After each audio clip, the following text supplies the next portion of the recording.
let's say a few words about Antonin Scalia, who went to his eternal reward a week ago, Saturday.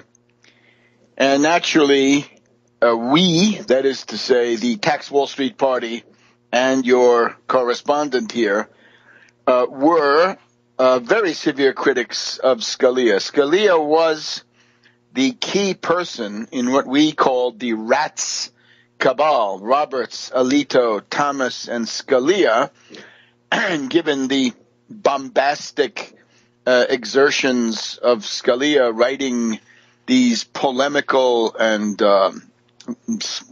often very strange legal opinions, they often managed to pull in Justice Kennedy, another Reagan appointee, and therefore impose elements of barbarism on the United States. Scalia is one, certainly the first thing that you have to understand about Scalia, he is not in any sense a conservative. He's the opposite of a conservative. He is a right-wing radical, a right-wing extremist who doesn't want to conserve anything. He's not a traditionalist. He's not interested in U.S. traditions, as he says himself. He's interested in, first of all, originalism. That is, he wants to know what certain, or he claims to want to know, what certain features of law were understood to mean back around 1800 or 10 years or 20 years before that. So in other words, it's I always call it the dead hand of the past. And you'll hear these people like Rubio this past week saying the Constitution is not a living, breathing document. It is somehow an inherited straitjacket. It is somehow a dead hand of the past, throttling the throats of the living. And this is pretty much what Scalia did. Now, of course, with Scalia, there's always a huge element of bad faith, because he claims to want to discover the common understanding of certain legal provisions at the time they were enacted, right, in the 18th century, primarily. But, of course, the bad faith is he doesn't really want to know that. He wants to go back and look for plausible cover stories so that he can enact unprecedented barbarism. In other words, he is not a stare decisis judge. He's not interested in precedents, really. He's interested in judicial activism. And that's, they all say, what a contradiction. He screamed about judicial activism, and he was the biggest judicial activist. And of course, when it was his majority, it was always on the barbaric, plutocratic, reactionary, right-wing extremist, and really shocking barbarism that he exemplified, coming from this past, right, that he was a creature of Reagan and a creature of Edwin Meese with his Adam Smith tie, as if Adam Smith had anything to do with the United States. Adam Smith was on the enemy side in the American Revolution. Adam Smith is not a benefactor of the United States. Scalia, as I've said, is a mentality, is pretty much Francisco Franco of Spain, the caudillo, and Marshal Pétain of the Vichy puppet state in France. You could even take Scalia all the way back to reactionary Catholics, somebody like Pius IX. Well, Pius IX, especially after he'd gone off the deep end, after the killing of Pellegrino Rossi, which we can understand up to a certain point, but we have to condemn it no matter what. Remember that Pius IX was pro-Confederate, and Scalia pro-Confederate on most of his decisions. And I think the main thing is he gravitated to the side of evil. For example, you go back to decisions on torture. He's in favor of torture. He voted for torture. Guantanamo Bay, concentration camp for terrorists, Scalia is all for it. I can't get over myself, this Hobby Lobby. This, to me, is an unbelievable balancing act. I think what we can say here is that the late months, the last months and years of Scalia's term on the Supreme Court have produced some of the most monstrous abortions and miscarriages of justice that we've ever seen, right? As he became more and more, I guess, blatant in what he was doing. Hobby Lobby says that if the boss doesn't like abortion and claims to have a religious basis for it, right? Maybe he's worshiping Baal or Baphomet or something like this, then the boss gets to impose that on you. And I wonder, how about transfusions? How about vaccinations? Does the boss get to decide on those if he doesn't like them? We'll see. I'm sure we'll see those things before too long. So Hobby Lobby says if the boss condemns it with religious reasons, then the poor little workies, the little employees, they have to kowtow to what the boss wants. And if his decision is the insurance policy won't pay for abortion, then it won't, and you're up the creek, right, or some other thing that he doesn't like.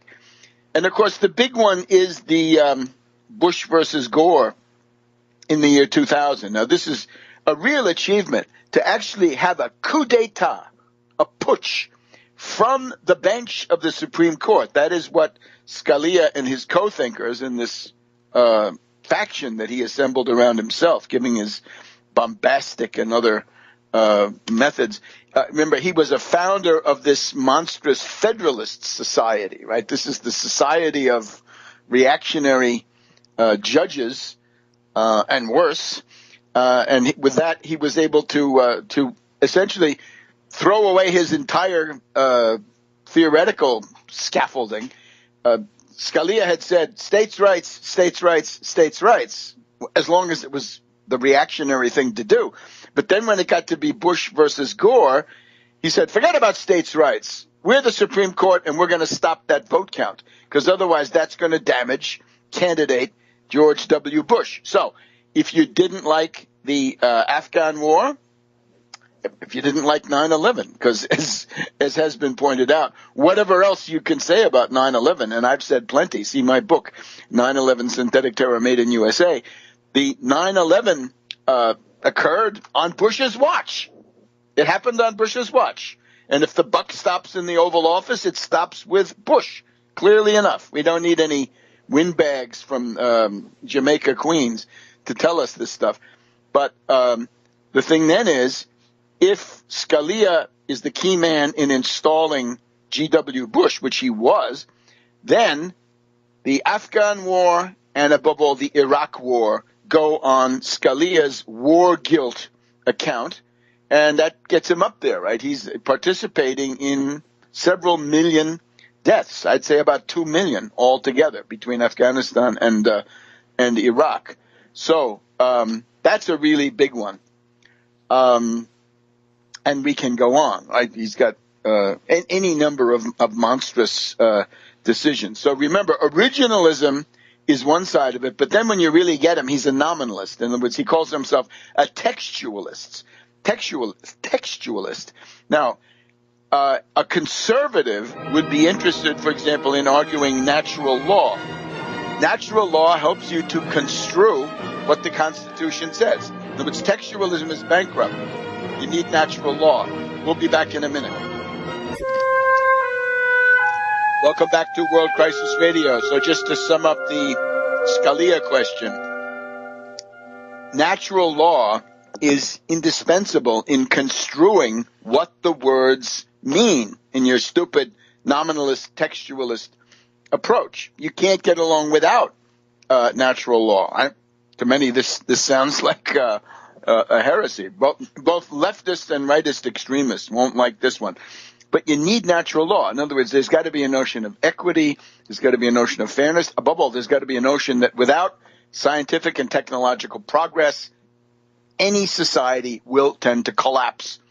Scientific knowledge is the basis of the modern state, and you have to pursue it. So there are values that you've got to realize, and they are things like the general welfare, right? And the promotion of scientific discovery and the protection of that process. Right? So not only torture, Guantanamo, and other forms of barbarism. Now, what should Obama do? Obama should make a recess appointment right now. If you go back, Earl Warren was the most influential justice of the 20th century. That's Brown versus Board of Education. He was the governor of California, appointed by Eisenhower, by Ike. 1953, he was appointed and then confirmed the next year.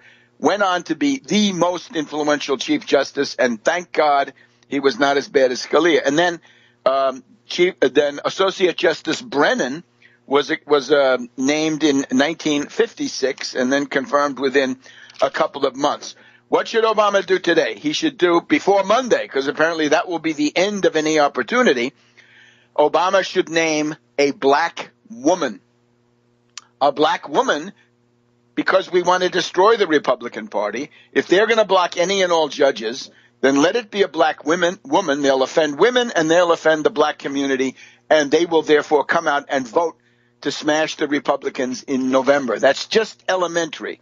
So a black woman. Now, they say that Loretta Lynch only got 52 votes. Maybe somebody else is a somewhat better bet, right? Somebody who's been serving on a federal court, maybe a federal court of appeals. We'll see. Obama, fight. Don't wimp out again, right? Don't be bipartisan again. A recess appointment on this weekend, today, that is Saturday, the 20th of February, and make that appointment. In, first of all, originalism. That is, he wants to know what certain, or he claims to want to know, what certain features of law were understood to mean back around 1800 or 10 years or 20 years before that. So in other words, it's I always call it the dead hand of the past. And you'll hear these people like Rubio impose elements of barbarism on the United States. Scalia is one, certainly the first thing that you have to understand about Scalia, he is not in any sense a conservative. He's the opposite of a conservative. He is a right-wing radical, a right-wing extremist who doesn't want to conserve anything. He's not a traditionalist. He's not interested in U.S. traditions, as he says himself. He's interested this past week saying the Constitution is not a living, breathing document.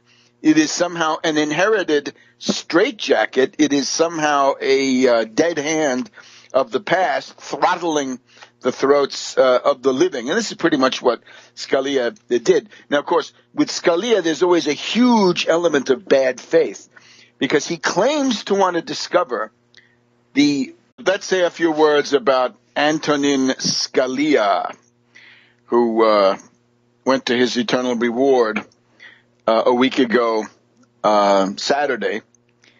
And naturally, we, that is to say, the Tax Wall Street Party and your correspondent here, were very severe critics of Scalia. Scalia was the key person in what we called the Rats Cabal, Roberts, Alito, Thomas, and Scalia, and given the bombastic exertions of Scalia writing these polemical and,